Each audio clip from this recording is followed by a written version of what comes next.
Hi, I'm Jim Owens. I'm the Mustang brand manager and have been on the Mustang team around from Gen 4, Gen 5, Gen 6, and now Gen 7. And can't wait to talk about my favorite, most recent Mustang, the Dark Horse, and can't wait till you guys get behind the wheel.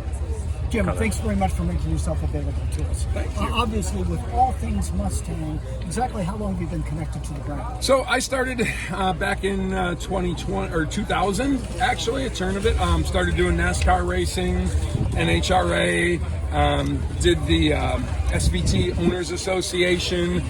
So started getting engaged in the performance vehicles with Ford. Was this pretty much right out of school? No. I started in the 80s. I'm as old as the Mustang is, right? God. So I started in 1986. So I've been doing it total 37 years. And you still run? I still love it. Absolutely. Needed a full frame-off restoration, right? Like, put me on a rotisserie, change my ligaments, some of my shoulder stuff. That sounds very expensive. It would be, just like when you refresh at 65, right? But yeah, so I've had the opportunity to work on it from the Terminator days, 03, 04. Spent 3 years working for Carroll Shelby directly, and then came back to Ford Motor Company. Did the Boss 302, the GT500s, the 50-year celebration, the 2015 Gen 6. So yeah, I've had a lot of chance to be around Mustang, and it's been a blessing. And what we're curious about, we're car enthusiasts ourselves. Yep. Obviously, Mustang has an amazing past.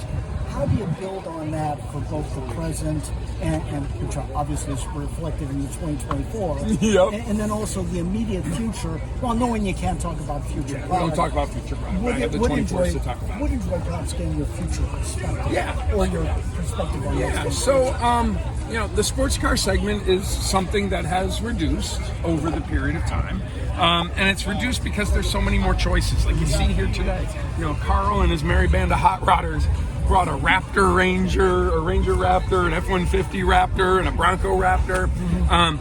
Of the vehicles that aren't just made to get you from point A to point B, that choice has expanded, right? So that sports car segment where you did the millions of units, right? Mustang did over 1 million units in its first 18 months of production, right? We've done more than 10 million Mustangs since 1964. Which is an absolutely amazing number. But as that sports car segment shrinks, and it's not the enthusiast, right? There's just more choices for them. Right. And so then you have to make sure that you design a car and you produce a car that sits on its foundation, right, from the 6 generations previously, but is looking forward.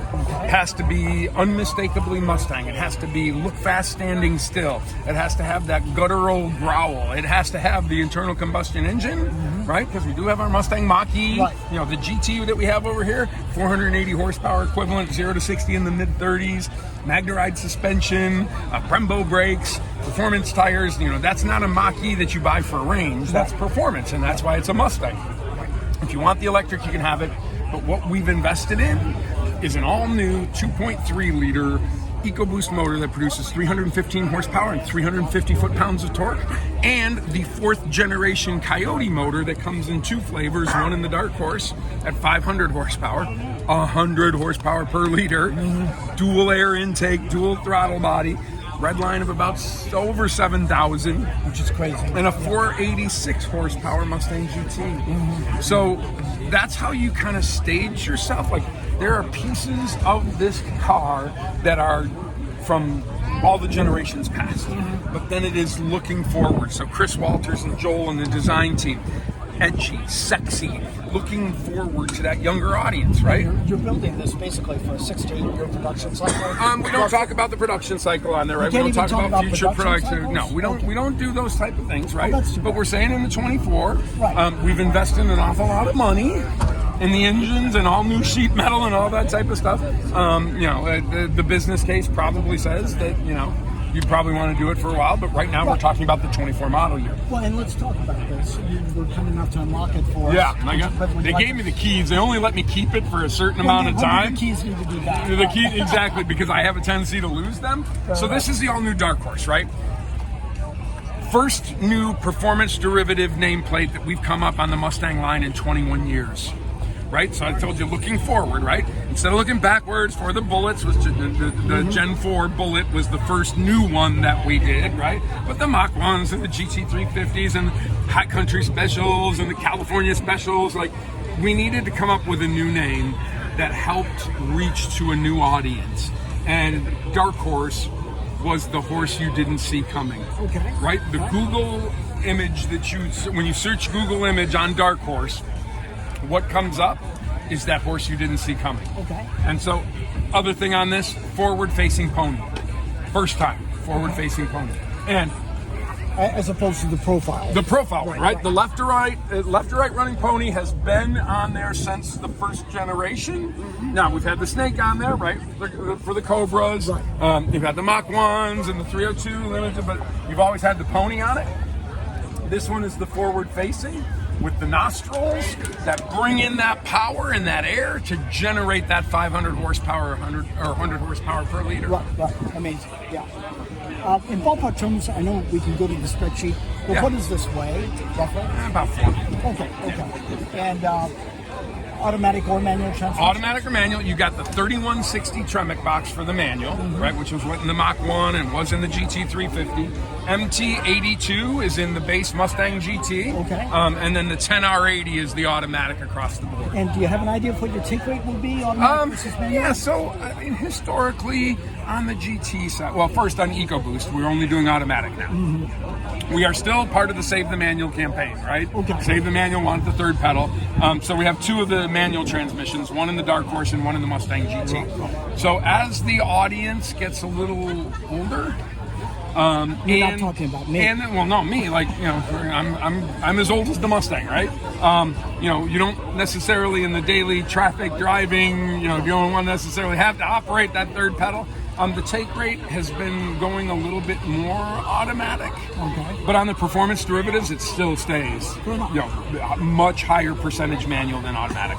Seriously, more manuals. Yeah, more manuals than automatics That's on the amazing. performance Good side. for you. And that's because, well, like on the GT500, the last generation, we had the 7-speed dual clutch, which is like a mechanical, it's a mechanical or electromechanical manual transmission, right, that can shift in 80 milliseconds.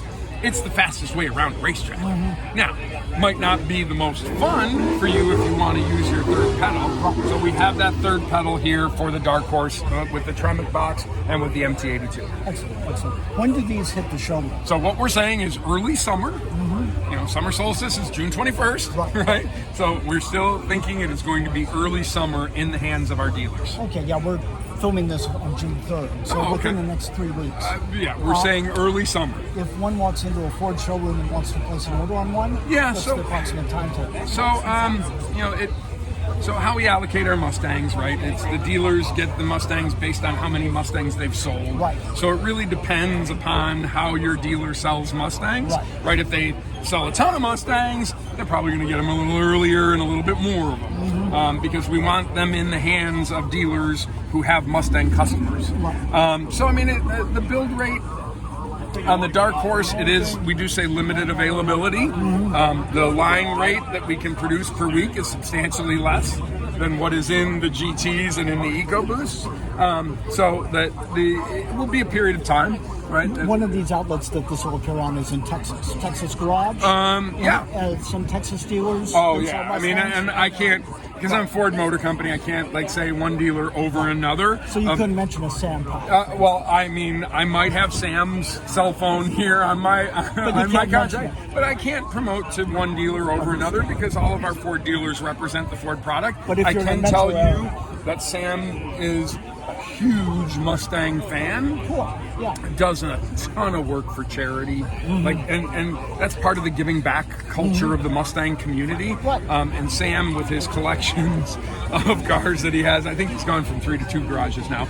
But like, he is a huge supporter of Mustang and the Mustang community, and he is always giving back. So we love Sam. Well, of course, we're here celebrating Shelby's 100th birthday. It would have been his 100th year. Still with us. Yeah. And he obviously is as Texas-based as anybody. East Texas, and son of a postal worker, then went out and did the chicken farming and, you know, started his racing in the chicken farming outfit. And you worked for him for a few years. years. I worked for him from 2007 through 2011. And he was very futuristic himself. So, yeah, and he'd tell you that he made more things fail than he made work, right? That's part of being a success. You got to be willing to try some things. So some of the things that he tried was my favorite while I was working with him, volcanic ash brake pads. No kidding. Right? So because he was like, hey, got told that, hey, the volcanic ash and dust can dissipate heat as a natural substance. Why don't we make the brake pads out of those? And how'd that work? And it didn't end up working. But again, he was innovative and willing to try and willing to risk it, to put it all in to be successful. And when you do that, sometimes you're not going to succeed. Right. So he was doing hydrogen stuff back in the 2000s with the Cobras. He did it with California, I think Berkeley. Might be wrong on the school. And then he also was, even before he passed away, understanding that electric had to be there As one component. as one component of it. Correct. Yeah. So no, he was always somebody who pushed the envelope, whether it be on his racing team, his production team, or his charity, the Carroll Shelby Trust, that does the foundation which supports the technical college in Texas that puts kids through school to be learning auto engineering and auto mechanics, and then the organ replacement. Well, in the time we have left, touch on this Ford Youth Initiative. Okay. Yeah. Which I guess is the gathering of young people to give them an idea of what tech might be. Well, not only tech. So we started this back at Barrett-Jackson in West Palm Beach 2 years ago. So it's part of the Shelby team, part of the Barrett-Jackson team, and part of the Ford team, where we invite younger kids from high schools in the VOTEC program and community colleges to come in and get a behind-the-scenes look at Barrett-Jackson, at Carlisle, at Woodward Dream Cruise, at those various events. And then we sit with them, and at Barrett we had Craig Jackson and Steve Davis. Those are the two guys that you see on TV. Talk with the kids about following your passion.